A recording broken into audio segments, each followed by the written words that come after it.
हैदराबाद मुक्ति दिन सरकारी तौर पर मनाया जा रहा है। आवाज ऐसी होनी चाहिए, कश्मीर से कन्याकुमारी और कच्छ से लेकर कामाख्या तक पूरे देश में आवाज गूंजे। मेरे साथ दोनों हाथ उठाइए और विजय के संकल्प की स्मृति का मुट्ठी भींचे और प्रचंड आवाज से बोलिए, भारत माता की, भारत माता की।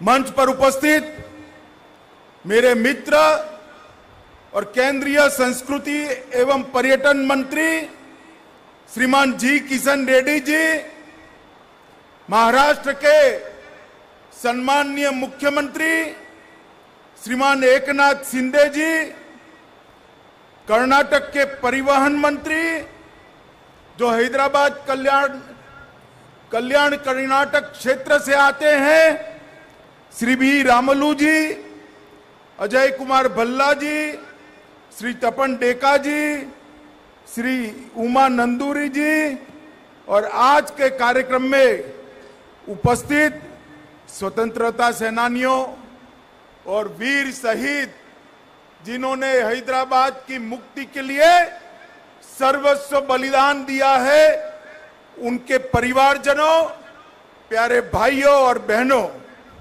सबसे पहले मैं महाराष्ट्र, कर्नाटक और तेलंगाना की जनता को ढेर सारी हैदराबाद मुक्ति दिन की अनेक अनेक अनंत शुभकामनाएं देना चाहता हूं। मित्रों, आज ही के दिन 1948 में पूरा तेलंगाना, मराठवाड़ा जो महाराष्ट्र का हिस्सा है और कर्नाटक का हैदराबाद कर्नाटक आज ही के दिन स्वतंत्र हुआ था। मैं सबसे पहले ये मुक्त हवा में जो आज भारत का ये ऐतिहासिक और बड़ा हिस्सा सांस ले रहा है, इसके लिए हमारे लौह पुरुष सरदार पटेल को अनेक अनेक प्रणाम कर कर श्रद्धांजलि देना चाहता हूं, क्योंकि सरदार पटेल न होते तो शायद अनेक साल और लग जाते हैदराबाद को मुक्ति दिलाने के। वो सरदार पटेल ही थे जिन्होंने निजाम की सेना और रजाकारों को पुलिस एक्शन से परास्त कर कर इस समग्र प्रदेश को आजादी की सांस लेने का अधिकार दिया था। मैं फिर से एक बार सरदार पटेल को अनेक अनेक लोगों की शुभकामनाओं के साथ, विनम्रता के साथ प्रणाम करना चाहता हूं। मित्रों, जब देश आजाद हुआ 15 अगस्त 1947 को पूरे देश में आजादी का आनंद उत्सव, मंगल उत्सव मनाया जा रहा था, मगर हैदराबाद राज्य, निजाम का राज्य, एक ऐसा राज्य था जिसके भाग्य में अभी भी आजादी नसीब नहीं हुई।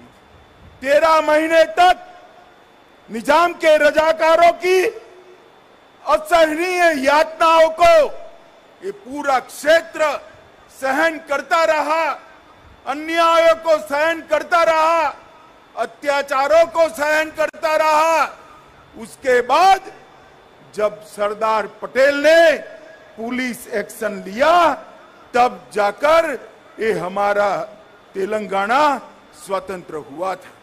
मित्रों, आज के दिन पर अनेक वीर शहीद जिन्होंने अपना सर्वस्व न्योछावर किया, कोमाराम भील, रामजी गोंड, स्वामी रामानंद तीर्थ, एम चेन्ना रेड्डी, नरसिम्हा राव जी, साइक बंगी जी, केवी नरसिम्हा राव जी, विद्याधर गुरु जी, पंडित केशवराव कोरटकर जी जैसे अनेक अनेक स्वतंत्रता सेनानियों को मैं प्रणाम कर कर श्रद्धांजलि देना चाहता हूं। मित्रों, अनेक लोग ऐसे थे जिन्होंने स्वतंत्रता संग्राम में हिस्सा लिया, बीदर के रामचंद्र वीरप्पा, जेवर्गी के सरदार सारगोंड पाटिल, रायचूर के एम नागप्पा, शिव कुमार स्वामी, बाद में कनकगिरी के जयतीर्थ राजपुरोहित, यादगिर के कोलरू मल्लप्पा, कराटागी के बेनकाल भीमासेन राव, अनेक लोगों ने इस आजादी के आंदोलन में अपना योगदान दिया। उनको भी मैं आज याद करना चाहता हूं। मित्रों, आज मैं आर्य समाज, हिंदू महासभा, भागनगर सत्याग्रह हो या उस्मानिया यूनिवर्सिटी में छेड़ा गया वंदे मातरम का आंदोलन, गांधी जी द्वारा स्थापित हैदराबाद स्टेट कांग्रेस, बीदर क्षेत्र के किसानों के उस वक्त के सत्याग्रह हो, ये सभी आंदोलनों को भी याद करना चाहता हूं। मित्रों, सालों के बाद यह क्षेत्र में एक मांग थी कि हैदराबाद मुक्ति दिन को सरकार की अनुमोदना के साथ मनाया जाए, मगर दुर्भाग्य की बात है 75 साल चले गए।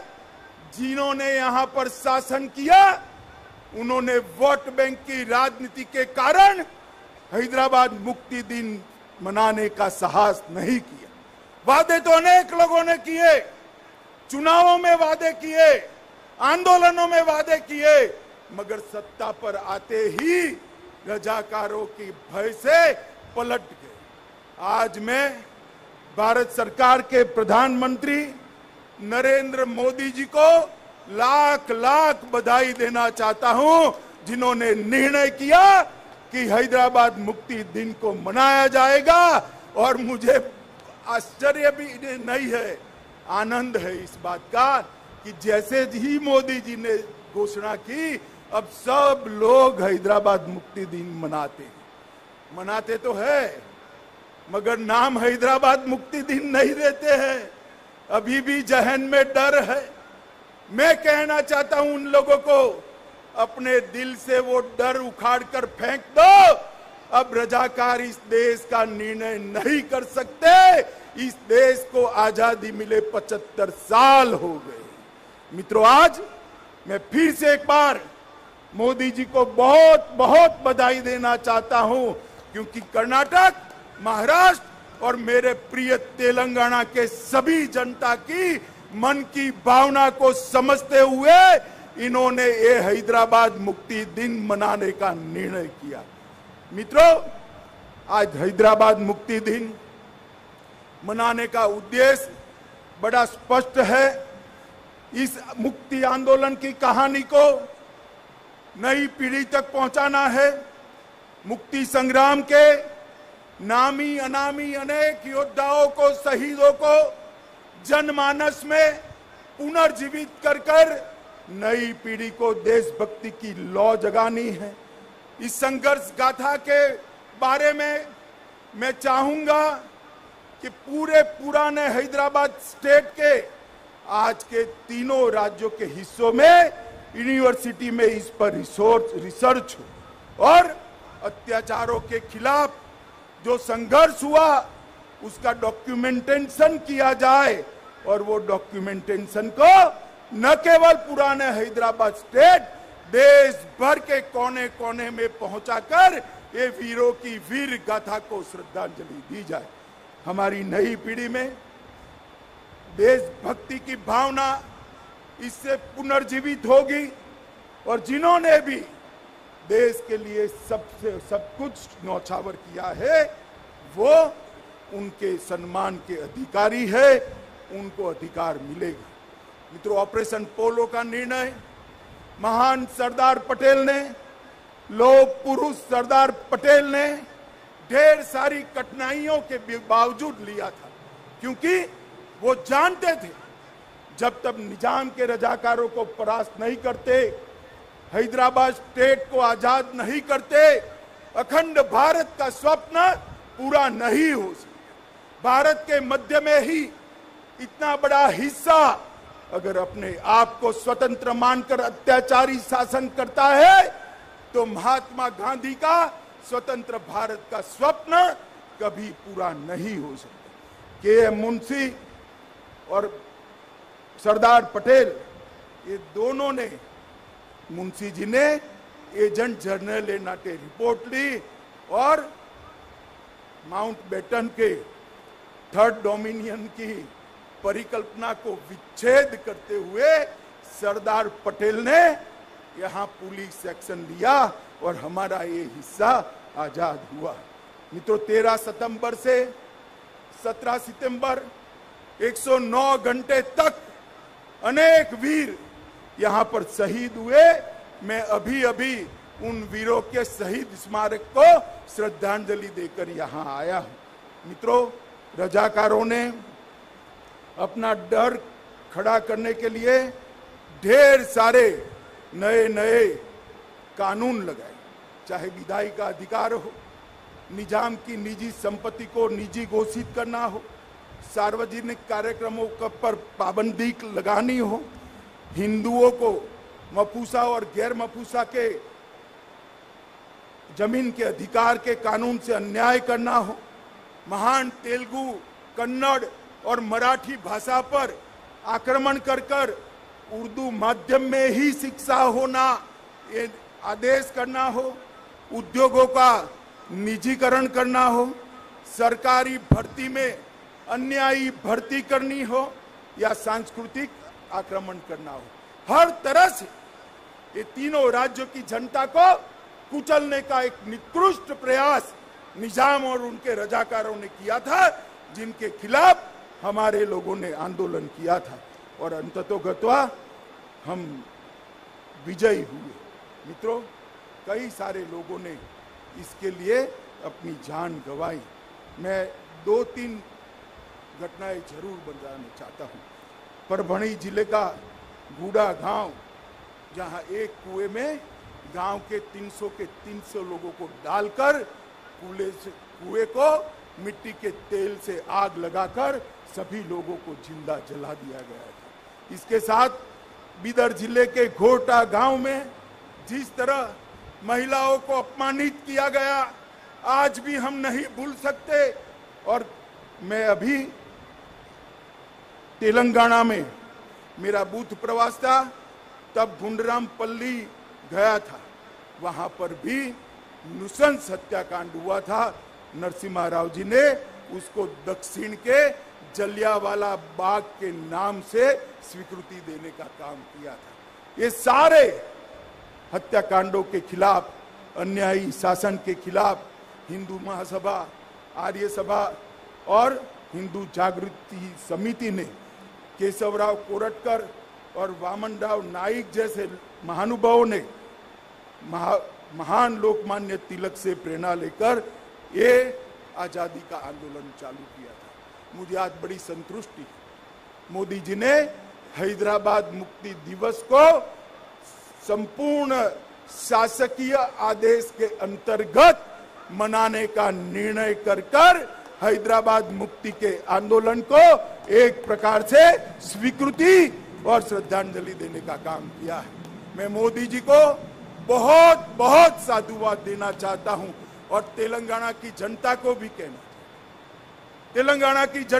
कहना चाहता हूं, आज भी जिन लोगों को 17 सितंबर को हैदराबाद मुक्ति दिन बोलने में शर्म आती है, उन लोगों को भी मैं कहना चाहता हूं, ये हजारों लोग जो शहीद हुए हैं, जिसके आधार पर आज आप सत्ता पर बैठे हो, अगर उनको श्रद्धांजलि नहीं देते तो उनके साथ आप द्रोह कर रहे हैं।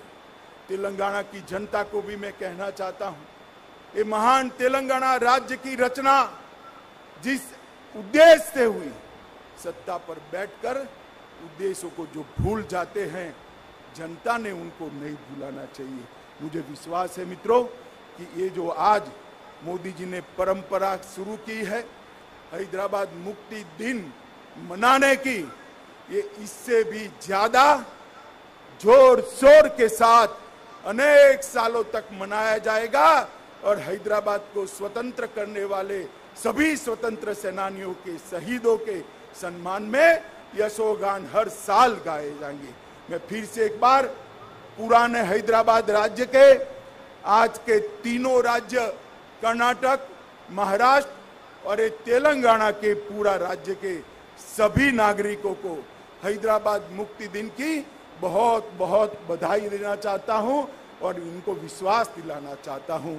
जिस तरह से मोदी जी ने पूरे देश को सुरक्षित किया है, मोदी जी जिस तरह से देश को समृद्ध करने के रास्ते पर आगे चल पड़े हैं, मोदी जी जिस तरह से भारतीय और भारतीयता को उच्चतम शिखर पर बिठाने के लिए आगे बढ़ रहे हैं, मोदी जी जिस प्रकार से हमारे सभी शहीदों को श्रद्धांजलि देने के लिए आजादी का अमृत महोत्सव मनाए, वो उपक्रम निश्चित रूप से चालू रहेगा और हैदराबाद मुक्ति दिन का मनाना भी निश्चित रूप से चालू रहेगा। कोई मनाए न मनाए, भारत सरकार खुली छाती के साथ, हिम्मत के साथ हैदराबाद मुक्ति दिन मनाएगी। यही बात कहकर मैं मेरी वाणी को विराम देता हूं। फिर से एक बार सभी नागरिकों को तेलंगाना, कर्नाटक और महाराष्ट्र के सभी नागरिकों को अनेक अनेक अनंत शुभकामनाएं देकर मेरी बात समाप्त करता हूं।